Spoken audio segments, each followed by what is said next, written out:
리걸마인드 연구소입니다. 제18대 대통령 박근혜 대통령이 탄핵된 진짜 이유에 대하여 실체적인 분석을 해보기로 하겠습니다.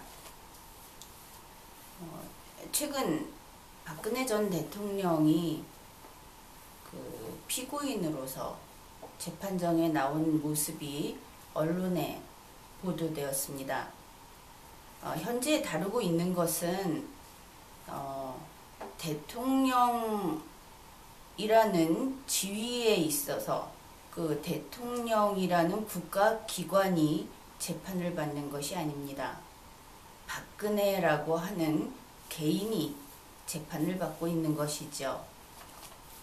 현재 나오고 있는 그 표면상의 여러 가지 혐의는 대표적인 것이 500억 원대의 뇌물죄라고 할 수 있습니다. 그리고 이와 관련해서 여러 가지 뉴스들이 있었죠. 정윤회 사건, 또 뭐 최순실, 그리고 삼성이나 전경련, 이러한 이름들이 피고인 박근혜 씨 뒤에 잇따라 나오고 있습니다. 그런데 이 모든 내용은 여러분이 헌법재판소의 그 결정문을 읽어보면 알 수 있듯이 박근혜 전 대통령이 파면된 사건과는 관계가 없습니다. 우리 국민들이 이 두 가지를 구별을 하는데 좀 어려움을 느끼는 것 같은데, 대통령의 탄핵 심판이라고 하는 것은 그가 예를 들어서 어떤 폭행죄를 저질러서 거기에 유죄라든지 타인의 재물을 손괴해서 그 민사상의 어떤 배상을 하지 않고 법정까지 오게 되어서 유죄라고 하는 것과는 법적인 성격이 대단히 다릅니다. 대통령 탄핵 심판은 헌법에 규정되어 있는 대로 헌법과 법률을 위반한 국가기관으로서의 대통령에 대한 심판입니다. 그러면은 제18대 대통령 박근혜는 어째서 탄핵의 결정을 받았는가? 그것은 단적으로 이야기를 하자면은 헌법과 법률을 위반하였다고 판단했기 때문에 그렇게 되었습니다. 그러면 어째서 헌법과 법률을 위반하였다고 하였는가? 그것은 바로 비선조직을 운영하였고 그 비선조직이 국정에 관여하였다는 부분을 헌법재판소에서 그렇다고 인정하였기 때문입니다. 이것이 바로 박근혜 탄핵의 핵심인 것입니다. 그러면은 탄핵이 되면 파면에 그칩니다. 그래서 탄핵의 효과는 이미 다 발생하였습니다. 더 이상 탄핵의 법적 효과는 따라다니지 않는 것이죠. 이제 대통령이 아닌 박근혜 씨는 형사피고인의 신분으로 법정에 나간 것입니다. 물론 이 두 가지 사건이 서로 연결되어 있습니다. 주체가 한 사람이기 때문에, 그러나 사람에게는 여러 개의 법적 지위가 있습니다. 이것을 각 국면마다 구별을 해서 판단을 하는 것이 바로 법 전문가들이 하는 일이지요. 그러면 지금 500억 원대의 뇌물죄 혹은 정윤회다 혹은 최순실이다 하는 이런 이야기들은 어째서 나오는가 하면은 그 권한인데 우리나라에선 권력이라고 합니다. 그래서 이 권력기구가 법적인 절차에 따르지 않고 비선조직을 운영할 때 나타나게 되는 문제들 가운데 하나인 것입니다. 그랬을 때 나타나는 것은 한 가지는 부패, 그리고 또 한 가지는 월권, 이러한 것들이 나타나게 되죠. 예를 들어서 이러한 비선 조직과 관련한 월권 문제는 과거 2005년경 고 노무현 대통령 당시에도 이런 문제가 법정 사건으로 대두된 적이 있습니다. 그것이 바로 횡담도 사업, 그리고 잠수함 통신소 사업, 이러한 것들입니다. 그렇기 때문에 박근혜 대통령이 탄핵 결정, 그러니까 파면 결정을 받은 것, 그 결정 사건이 2016 헌나 1 대통령 박근혜 파면 결정이라고 되어 있습니다. 그것은 방금 이야기한 것과 같은 이유에서 명백한 그것은 헌법 위반이었고 파면 결정에는 이 점에 관한 한 이유 있다, 이렇게 보는 것입니다. 여기에서는 그 탄핵 심판의 과정이라든지 여러 가지 다른 부분은 논외로 하겠습니다. 단지 그 결정서 주문에 나온 내용과 그 다음에 결론에 나온 내용이 타당성이 있다, 이렇게 평가한다는 의미입니다. 그러면 이렇게 대통령이 비선 조직을 운영해서 그것이 명백한 헌법 위반이라는 것, 그리고 이것이 바로 우리나라에서 종종 이야기되는 제왕적 대통령제의 실체인 것입니다. 제왕적 대통령제라고 하면서 자꾸 헌법을 이야기하죠. 헌법이 대통령에게 너무 많은 권한을 부여하고 있다. 그런데 그것은 그렇지 않습니다. 이제부터 그 이야기를 해보겠습니다. 이 제왕적 대통령제의 뿌리는 상당히 과거로 거슬러 올라갑니다. 바로 제14대 김영삼 대통령, 그러니까 김영삼 대통령이 1993년에 취임을 하였습니다. 매우 생각보다 좀 더 먼 과거이죠. 그런데 김영삼 대통령 때 시행되던 헌법은 우리나라에서 현재 시행되고 있는 헌법과 동일한 제9차 개정 헌법입니다. 이 헌법은 장기 집권을 막고자 하는 그러한 목적으로 1987년에 개정된 헌법이죠. 현행헌법이기도 하고 김영삼 대통령 당시에도 시행되던 그 헌법의 제70조는 다음과 같이 규정을 합니다. 대통령의 임기는 5년으로 하며 중임할 수 없다. 바로 이것이 유명한 5년 단임 규정입니다. 이 헌법이 제정되고 처음으로 대통령이 된 사람은 노태우 대통령이고, 노태우 대통령은 5년 단임으로 임기를 마쳤습니다. 그리고 이 1987년에 개정된 이 헌법만 들여다보게 되면 대통령의 독재는 불가능한 그러한 헌법입니다. 그런데 문민정부를 표방한 김영삼 대통령이 대통령직에 취임하면서 바로 이러한 헌법에 대한 침해를 개시합니다. 헌법 자체는 대통령의 독재를 철저히 막아놨습니다. 그렇기 때문에 대통령이 어떤 정책을 시행한다든지 하는 국정 운영을 힘있게 밀어가려고 하면은 곳곳에 과속방지턱이 너무나 많이 설치되어 있어서 실은 현행 헌법에서는 대통령이 국정을 운영하는 것은 속도를 내기 어렵게 되어 있습니다. 여러 관문을 거치게 되어 있기 때문입니다. 이것을 다 무시하고 편하게 빠르게 자신의 열정이라고 해야겠죠. 거기에 맞춰서 국정 운영을 밀어붙이고자 했던 사람이 바로 김영삼 대통령이다. 이렇게 볼 수 있습니다. 그러면서 한 것이 청와대를 권력화했죠. 청와대가, 그러니까 우리 헌법에서는 청와대를 규정하지 않습니다.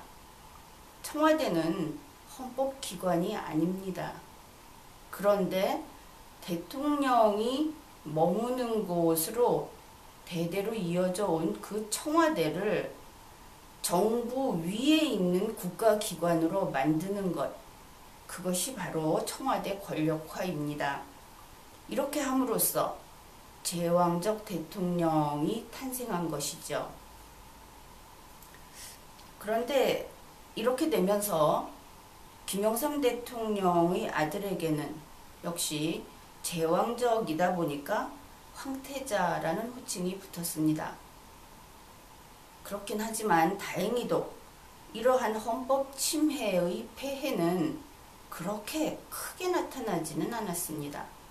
왜냐하면 당시 우리나라는 IMF 위기에 처했기 때문에 대통령이 무엇을 그렇게 권력을 휘두를 수 있는 그러한 여건이 되지 못했던 것입니다. 김영삼 대통령에 이어 김대중 대통령이 취임을 했습니다. 김대중 대통령 역시 청와대를 권력화했고 제왕적 대통령제를 그대로 유지했습니다. 김대중 대통령의 아들 또한 황태자라는 호칭이 붙었죠. 그러나 그 당시 헌법 침해의 폐해는 이번에도 그렇게 우려할 정도로 강하게 나타나지 않았습니다. 왜냐하면 김대중 대통령은 IMF 사태를 수습하느라고 정신이 없었거든요. 그렇기 때문에 다행이라고 할 수밖에 없겠지만 이때까지는 그럭저럭 지나갔습니다. 그 다음에 노무현 대통령이 취임을 했습니다. 그런데 노무현 대통령은 이제 IMF 사태도 어느 정도 극복했고 모든 여건이 안정화되어 있는 그런 시기에 대통령이 되었습니다. 그렇게 되었기 때문에 노무현 대통령은 청와대를 정부 위에다가 확실히 들 수 있는 매뉴얼을 마련했습니다. 이렇게 함으로써 제왕적 대통령제의 시스템이 구축되었던 것입니다. 이 국정 운영에 관해서 우리나라의 역대 대통령 가운데 매뉴얼을 마련한 사람은 박정희 전 대통령이 있고 그 다음으로 노무현 전 대통령이 있다. 이렇게 평가되고 있습니다. 그런데 박정희 대통령의 경우에도 문제점이 많이 지적이 되었죠. 그러나 현재는 그 제왕적 대통령제에 대해서 이야기를 하는 중이기 때문에 그 부분은 이곳에서 다루지 않았습니다. 어쨌든 노무현 대통령은 제왕적 대통령제의 시스템을 구축하고 그 매뉴얼을 완성시킨 그러한 대통령입니다. 물론 그것이 시행까지 성공적으로 되었던 것은 아닙니다. 이것을 외부에서 보았을 때는 청와대 위원회 정치, 정부 위원회 정치 이렇게 이야기합니다. 물론 노무현 대통령 때도 이번에는 아들이 아니라 그의 형인 노건평 씨가 봉하대군이라는 호칭으로 불리웠다고 합니다. 이 노무현 대통령이 제왕적 대통령제의 매뉴얼을 만들고 시스템을 구성하였는데 문재인 대통령이 이번에 추도연설에서 밝혔듯이 그것은 실패했다. 이것입니다. 실패했다는 것은 문재인 대통령의 이야기입니다. 남들도 이건 그렇게 인정을 하고 있는데, 그 당시 노무현 대통령은 탄핵 의결을 당한 최초의 대통령으로 기록되어 있습니다. 국회의 탄핵 의결을 받았던 것입니다. 그렇지만 헌법재판소의 탄핵 결정까지 받지는 않았습니다. 이것은 우리 정치의 수준이 그 정도밖에 안 되었다, 이렇게 볼 수 있겠죠. 당시 탄핵의 동력은 무엇이었나 하면은 적어도 국회에서 탄핵 의결을 할 정도로 시대가 발전했다 하는 거 한 가지. 그 다음으로 민주당이 자각을 하고 있었다. 이렇게 가서는 안 된다는 자각이 있었다 하는 이 두 가지를 탄핵의 동력으로 볼 수 있습니다. 이때 헌법 침해의 폐해는 대단히 높았습니다. 이 헌법을 제대로 들여다보는 입장에서는 이 노무현 대통령 당시에 헌법이 거의 헌법은 형해화되었다는 얘기를 할 정도로 그 폐해가 컸습니다. 그러나 대통령이 탄핵 의결이 되고 그리고 나서 결과적으로는 그 노무현 대통령의 이념 집단이 국민으로부터 외면을 받는 결과가 되었죠. 임기가 만료되긴 했지만 그 정치적인 외면을 당하게 되었습니다. 그 뒤를 이은 사람이 이제 이명박 대통령입니다. 근데 이명박 대통령이라고 해서 다르지 않았습니다. 역시 제왕적 대통령제의 시스템을 그대로 가동을 했던 것입니다. 위원회 정치도 했죠. 그러다 보니까 청와대가 위에 있고 정부가 아래에 있는 이러한 그 집행정부 운영이 계속되었습니다. 그러나 이명박 대통령 때는 또다시 이러한 헌법 침해의 폐해는 아주 극도로 심한 것은 아니었습니다. 상당히 심했다고 볼 수 있는데 극단적으로 그것이 심하다고 볼 수는 없는 것이 이때가 2008년 세계 금융위기였습니다. 이 금융위기를 극복하다 보니 그렇게 제왕적 대통령으로서 권력을 남용하지는 않았다고 평가할 수 있습니다. 그 다음이 바로 제18대 대통령 박근혜 대통령 역시 제왕적 대통령 시스템 그것을 그대로 받아서 그대로 운영을 했습니다. 이 이명박 대통령과 박근혜 대통령 두 대통령은 제왕적 대통령 시스템을 폐지한다든지 고친다든지 하는 노력을 하지 않았다는 점에서 그들에게 책임이 무겁다고 보고 있습니다. 이명박 대통령의 경우에도 그 형인 이상득 씨가 영일대군이라는 호칭이 붙어 있었다고 하더군요.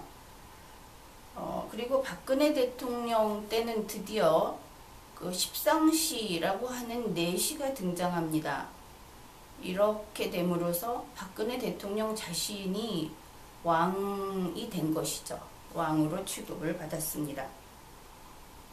이 시스템을 봤을 때 우리나라의 정치 상황이 그렇다는 것이죠. 그러면은 이제 현재 재판도 하고 있고 아직 국민들이 그 결론을 알지 못하는 이 비선 조직의 문제, 뭐 정윤회 사건을 다시 조사를 한다든지, 뭐 최순실 사건도 아직 결과가 나와 있지 않다든지 하는 이런 것들이 국민들은 궁금한 상태로 계속 머물러 있죠. 그런데 이 조직은 무엇인가? 여태까지 제왕적 대통령제라고 하는 것은 그것은 반헌법적이지만 공조직입니다. 공적 조직. 그래서 나름대로 어느 정도는 공개가 되어 있는 조직이죠. 그런데 이 공조직의 그 실개천에 해당되는 가는 가지에 해당되는 것이 비선조직입니다. 이것은 공적 조직이 아니죠. 그러니까 가령 정윤회, 최순실이라는 이름이 비선조직이다. 그렇게 이야기한다면 김기춘, 우병우라고 하는 조직은 공적 조직으로서 제왕적 대통령제에 기여한 그러한 공무원이라고 볼 수 있는 것입니다. 어쨌든 박근혜 제18대 대통령은 이러한 그 헌법과 법률을 위반했고 그것이 직권남용이라는 말로도 나오고 있고 그렇게 되어서 파면이 되었습니다. 그러면 이 2017년에 대통령을 파면 결정한 이 탄핵의 동력은 무엇이었는가? 하나는 시대의 진보입니다. 바로 노무현 대통령을 파면 결정하지 못했던 2004년과 박근혜 대통령을 파면한 2017년은 그만큼 시대가 진보했다는 뜻입니다. 그래서 하나는 바로 이러한 시대의 진보가 동력이었고 다른 하나는 역시 새누리당의 자각이었다 이렇게 볼 수 있습니다. 아이러니컬하게도 이러한 심각한 헌법 위반 상황에서 헌법을 수호했던 것은 바로 그 대통령하고 가까운 그러한 정치 세력, 그러한 정당이 이런 일을 번번이 맡고 있는 것을 우리가 목격하게 되었습니다. 이 새누리당이 자각을 했다고 했는데 탄핵 이야기가 나왔을 때 민주당도 주저했습니다.